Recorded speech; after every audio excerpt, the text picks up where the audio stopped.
Assalamualaikum warahmatullahi wabarakatuh. Selamat siang anak-anak. Mari kita lanjutkan pelajaran tema kita, yaitu tema 5 ya. Hari ini kita masuk ke masih di subtema 1, pembelajaran 2. Dapat dilihat di pembelajaran 2, di sini ada teks, coba kita baca terlebih dahulu ya. Indonesia merupakan negara kesatuan yang masyarakatnya terdiri atas beberapa suku bangsa dan tersebar dari Sabang sampai Merauke. Pada pembelajaran sebelumnya, kalian sudah mengetahui beberapa suku bangsa yang ada di Indonesia. Ya. Dengan banyaknya suku bangsa di Indonesia, kita harus menjadikannya alat untuk memperkukuh tali persatuan antara suku bangsa yang satu dengan yang lainnya. Jika bangsa Indonesia bersatu, maka akan tercipta hubungan yang harmonis ya. Nah, jadi jika kita mempunyai teman yang berbeda suku bangsa atau di lingkungan tempat tinggal kita yang ada suku bangsa yang berbeda, kita harus menjaga tali persaudaraan ya. Jangan saling memusuhi ya, jadikanlah perbedaan itu sebagai suatu kekuatan ya. Oke, lanjut. Nah, ada beberapa keterampilan yang harus dikuasai dalam membaca nyaring ya, oleh setiap pembaca. Nah, yang pertama yaitu menggunakan ucapan yang tepat ya. Yang kedua, menggunakan frasa yang tepat. Yang ketiga, menggunakan intonasi yang wajar. Jadi jangan, berkata membaca nyaring jangan kayak orang marah-marah gitu ya. Kencang, nyaring, tapi tidak seperti orang lagi ngomel-ngomel, seperti itu bacanya ya. Yang keempat, harus menguasai tanda baca. Nah, tanda baca itu contohnya apa aja? Koma, titik, ya, tanda tanya, tanda seru ya. Nah, kalau ada titik berarti bacanya harus berhenti sejenak ya. Berhenti ya, kalau koma berhenti sejenak ya. Nah, yang kelima, membaca dengan penuh perasaan dan ekspresif. Jadi ketika misalkan ketika ada bacaan ceritanya sedih, nah itu diekspresikan lewat muka kita ya dengan pembaca ya. Seperti kita menghayati gitu ya. Nah, yang keenam, membacanya tidak terbata-bata, dalam artian itu si pembaca itu harus lancar membaca. Yang terakhir, yang ketujuh, mengerti serta memahami bahan bacaan yang dibacanya. Jangan sampai kalian membaca sebuah cerita seperti teks cerita yang kemarin ya, misalkan seperti yang keragaman ras dan suku bangsa Indonesia, tapi kaliannya nggak paham isi dari cerita itu apa, seperti itu. Jadi ketika kita membaca teks bacaan, alangkah baiknya kita juga memahami isi dari bacaan tersebut ya. Setiap paragraf dalam bacaan memiliki ide pokok paragraf atau yang bisa kita sebut sebagai apa? Kalimat utama ya. Ide paragraf terdapat dalam kalimat utama. Kalimat utama ini dijelaskan oleh kalimat-kalimat lain dalam paragraf tersebut. Nah, yang disebut sebagai apa? Dengan kalimat penjelas ya.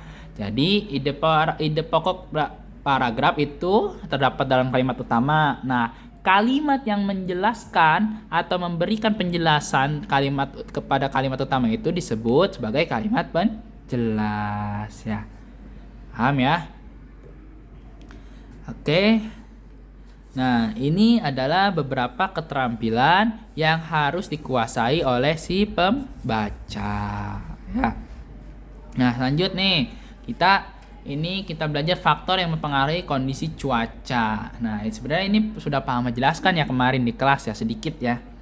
Nah, di suatu pagi terlihat ayah Doni sedang membaca koran di teras depan rumah. Doni dari arah dalam rumah menghampiri ayahnya. Ayah sedang membaca berita apa? Tanya Doni duduk di samping ayah. Ayah sedang membaca berita perakiraan cuaca di wilayah Indonesia, jawab ayah. Bukannya sekarang masih musim kemarau ya, Ayah? Tanya Doni. Iya, benar. Berdasarkan perkiraan BMKG, awal musim hujan akan dimulai pada November 2019. Masyarakat diminta berhati-hati terhadap kondisi peralihan musim, jawab sang ayah. Nah, BMKG itu apa ya? Tanya Doni ingin tahu. BMKG itu adalah Badan Meteorologi, Klimatologi, dan Geofisika. Ingat ya, ini adalah singkatan dari BMKG. Nah, BMKG bertugas untuk apa? Bertugas untuk memantau cuaca setiap harinya. BMKG menerapkan ilmu meteorologi ya.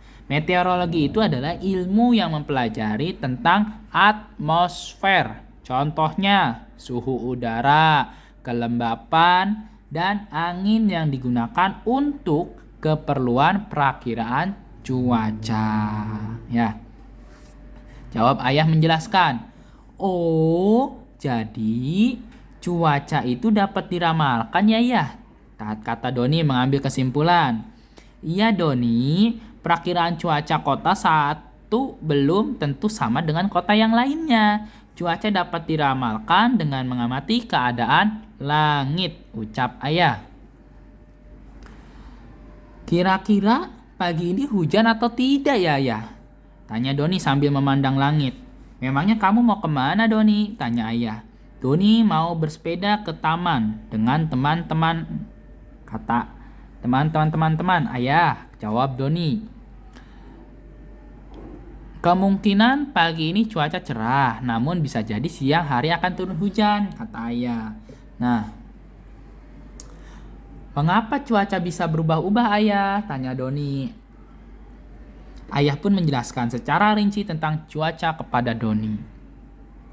Kondisi cuaca di suatu tempat dipengaruhi oleh adanya beberapa faktor yang antara lain yaitu temperatur udara atau kita sebut sebagai suhu udara, tekanan udara, angin, kelembapan udara, dan curah hujan. Faktor-faktor ini itu saling berkaitan. Bila salah satu unsur berubah, cuaca akan berubah. Nah, faktor-faktor tersebut akan menentukan keadaan cuaca di suatu daerah. Contohnya berawan, cerah, panas, dingin, hujan, atau berangin. Ya, ini sudah Pak Ahmad jelaskan kemarin di kelas ya. Ini hanya pengulangan sedikit aja. Nah, ada 5 jenis kondisi cuaca nih. Harus dipahami, ada 5 jenis kondisi cuaca ya. Cuaca cerah, cuaca berawan. Ya. Nah, sekarang kita bahas dulu cuaca cerah. Cuaca cerah itu adalah keadaan saat matahari memancarkan sinarnya dengan terang. Nah, namun cuaca berawan adalah keadaan saat sinar matahari tertutup oleh awan tebal sehingga langit terlihat gelap, udara terasa dingin, dan memungkinkan terjadinya hujan. Nah, cuaca panas. Cuaca panas adalah keadaan saat matahari memancarkan sinarnya dengan terik sehingga terasa panas dan membakar kulit. Cuaca dingin adalah keadaan ketika suhu udara terasa dingin ketika berada di bawah suhu normal. Nah, yang selanjutnya cuaca hujan adalah keadaan ketika butiran-butiran air jatuh ke bumi sehingga terasa dingin dan langit menjadi gelap. Nah, jadi ada beberapa faktor-faktor yang mempengaruhi cuaca itu. Yang pertama, ingat yang dapat kita ambil adalah yaitu faktor yang mempengaruhi tentang cuaca. Yang pertama ialah temperatur udara, tekanan udara, angin, kelembapan udara, dan curah hujan. Nah, itu harus dipahami ya. Jadi faktor-faktor tersebut adalah faktor-faktor yang mempengaruhi cuaca di suatu daerah.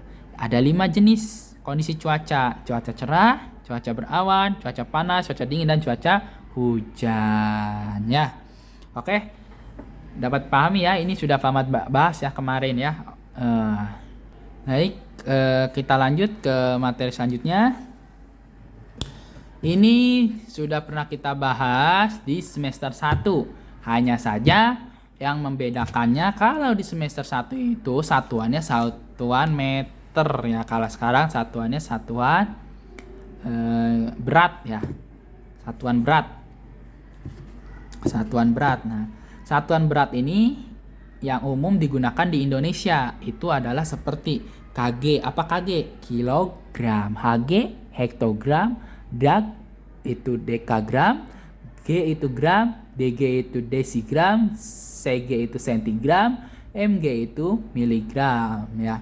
Kemudian ons ini sama dengan Hg, pon, kuintal, dan ton. Nah, untuk mengonversi satuan berat dapat menggunakan tangga konversi satuan berikut. Ini pasti kalian sudah paham semua ya, hanya yang membedakan itu tulisan aja. Kalau semester 1 sini km, hm, dam, m, dm, cm, mm. Kalau sekarang itu satuan berat ya, kilogram, hektogram, dekagram, gram, desigram, sentigram, miligram ya. Ingat, setiap turun satu tangga maka itu akan dikali 10. Jika naik satu tangga maka akan dibagi 10 ya. Untuk hektogram ini sama, untuk ons ini sama ya. Itunya kedudukannya sama dengan hektogram ya. Di sini juga ada penjelasannya, Hg itu dalam kurung ons ya atau hektogram ya. Misalkan dilihat di sini. Adapun satuan berat lainnya ya yang kita kenal seperti misalkan 1 ton itu sama dengan 1000 kg. 1 kuintal sama dengan 100 kg. 1 kg sama dengan 10 ons ya. Jelas 1 kg sama dengan 10 ons hanya karena turun satu tangga. 1 ons itu sama dengan 100 gram. 1 pon sama dengan 5 ons. 1 kg sama dengan 2 pon. Nah, ini harus kalian hafal nih supaya untuk memudahkan ya untuk kedepannya ya, karena untuk satuan berat itu agak berbeda dengan satuan jarak kemarin ya, meter ya. Nah, ini kita coba cara mengonversi satuan berat ya. Kita ambil contoh aja langsung ya di sini. Nah, di sini ya. Kita ambil contoh nomor 1 aja. 1 kg sama dengan berapa desigram ya. Kita lihat dulu dari kilogram ke desigram itu berapa turun tangganya ya. Oke. Kalau turun berarti dikali. Kita lihat dari kilogram. 1 2 3 4. Berarti turunnya 4 tangga ya. Berarti dikalikan sebanyak 4 kali ya. Kita lihat di sini. 1 dikali 10. Hasilnya berapa? Nolnya dicoret. 1 kali 1, 1 ya. Terus tambahin nolnya 1 yang dicoret tadi kan. K. Nah, 10 kali 1. Nah, hasilnya 10. Ini baru sampai di mana? Baru sampai di sini. Baru sampai di hektogram. Nah, selanjutnya turun ke dag. Karena kita mengalihkan sebanyak 4 kali ya. Oke, selanjutnya 10. Kenapa 10? Karena ini adalah 1 dikali 10 karena di sini 1 kilogram ya. 10 dikali 10 lagi. 10 dari mana? Dari rumus. Setiap satu tangga turun dikali 10 sama dengan coret nolnya 1 2. 1 kali 1 1. Nol yang dicoret kita ada berapa? Ada 2. 1 2. Nah, ini baru 2 kali perkalian ya. Berarti baru sampai mana? Baru sampai DAG atau dag ya. Turun lagi ke gram. Nah, dikali lagi ya. Kali lagi 100 dari mana Pak? Dari hasil ini yang kedua ya. 100 dikali 10 sama dengan. Nolnya kita coret lagi. 1, 2, 3. 1 kali 1, 1. Nol yang dicoret ada berapa? Ada 3. 1, 2, 3. Nah, ini baru 3 perkalian ya. Baru 3 perkalian baru nyampe mana? 1, 2, 3 baru sampai gram. Nah, selanjutnya terakhir sampai ke desigram ya, DG ya. Kita kalikan lagi. Ya. Maka ditulis ini 1000 dikali 10. Nolnya kalau setiap ada 0 perkalian 0 itu gampang sekali. Tinggal dicoret aja nolnya ya. Nolnya kita coba dapat dulu. 1, 2, 3, 4. Ingat, nol yang dicoret ada berapa? Ada 4. 1 kali 1, 1. Nol yang dicoret ada berapa? Ada 4. 1, 2, 3, 4. Nah, ini sudah 4 kali perkalian sesuai dengan tangga yang kita hitung tadi. Kilogram ke desigram. 1, 2, 3, 4. Nah, sesuai kan? 1, 2, 3, 4. Maka hasilnya adalah 10.000. Ya, kita tulis di sini. 10.000. Nah, jadi 1 kilogram itu sama dengan 10.000 desigram ya. Oke, gampang kan? Sama seperti semester 1, mudah kan ya? Nah, oke, kalau sudah paham, sudah selesai, silakan berlatih di rumah ya. Cara perhitungannya seperti itu ya. Oke, untuk materi hari ini kita sekian dulu ya, nggak usah banyak-banyak ya. Selamat belajar. Assalamualaikum warahmatullahi wabarakatuh.